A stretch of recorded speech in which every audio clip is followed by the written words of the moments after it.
Words from the heart of love. Over the chasm.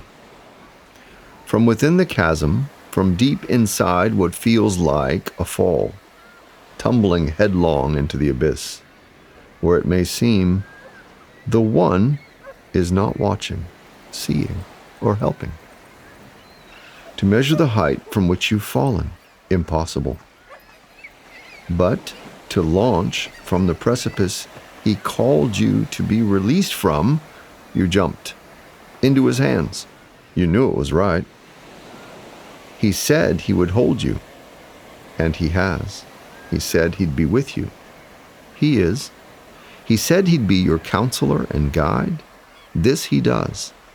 And how beautiful the depths of his counsel when limitless joys in wisdom's reach he releases. Yet now it seems the distance too great, always halfway between the precipice left and the higher cliff on the other side. The chasm seems to be winning. When again will my feet find the ground? Promised land. A place or a land of perpetual waiting? To feel the torrents of untruth, the wind of heaven stilled but for a moment, just long enough to doubt. But doubts come with hell's tentacles attached. Sheol sings songs of mimicked melodies. The realm of master mirages asks you to join his counsel, to entertain his vision of your circumstance, situation, or the moment of your confinement. But no, this is just a test. To slow the pace is an invitation to be still and know that he is God. To remember what he has said, and that you proclaim. The power of his authority, released with angelic host standing at attention. To call him to remembrance and so focus your resolve. To be his, to trust love's trustworthiness, to love him even when measurements of progress are impossible, and the sense that tempts you invites you to entertain fear, disappointment, or bracing for the fall. This is not God's voice. What he asked of you, he remembers. Your sacrifice, the risk, the abandonment, yieldedness, and the repeated moments when to yourself you said no. He considers.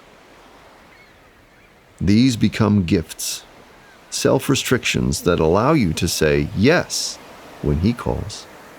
Choices when and where you might offer to God a token, to meet him in the desire of his heart, a child that sets themselves aside to be his. To say no to self and gains offered of monetary pleasure or successes that fade away more quickly than they are born. Moments that never really satisfy, but offer a certain rush that makes you feel adrenalized. The moment passes, a hunger for more emerges, as if more were the answer to the resonant emptiness now felt in whole or in part. Why is there not more? Why does this moment not satisfy? Is it not weighty enough? Did it come too easily? Am I undeserving? Or must I run fast to build yet another before the emptiness of this victory grows and exposes the futility of temporal masteries at the cost of eternal mandates? Perceived needs over living recumbent purpose.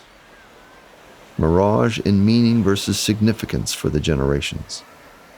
This is the contest that haunts. This case that splays. Like a soul filleted by the questions rendered by love's enemies. So that in transition you might lose faith in love's heart, love's promise, love's word to your soul, that he would carry you. that his heart is faithful to bring about your best as he guides and carries you through this test. Your destination is assured as to love you remain connected, and by his hand you continue to feed. Triumphs past, victories given, trust shared, mysteries revealed, your heartbeat with blood pulsing, and the promise and hope resident in every breath. He sees. He carries you even when you're not aware. He protects you, provides for you, and treasures you in constant stare. The look of love, a father's focus, the pleasure of a parent over a child who trusts. Their offspring who eagerly moves with but a request, because they trust the one who is and is proven faithful. The mirage is doubt, hopelessness following, destruction the goal of the enemy of love. But to hold to love's word, to walk in his promise regardless of circumstance, and count that in his grace and your willing obedience, he will care for you. Everything, all of you, he treasures. Seek him. Trust who he is. Live by staying connected in heart and soul to love. Then, in the love and the purposes of his heart that go from generation to generation, even through all generations, he will care for and carry you. And this is love for God, to obey his commands.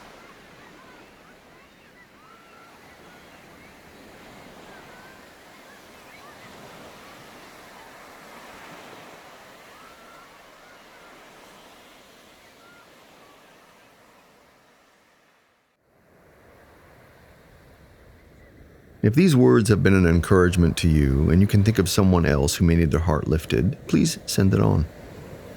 If you'd like to partner with us in this work, scroll down below and you'll see ways where you can share with us a contribution. And thank you for honoring the copyright protection on this program. Be blessed.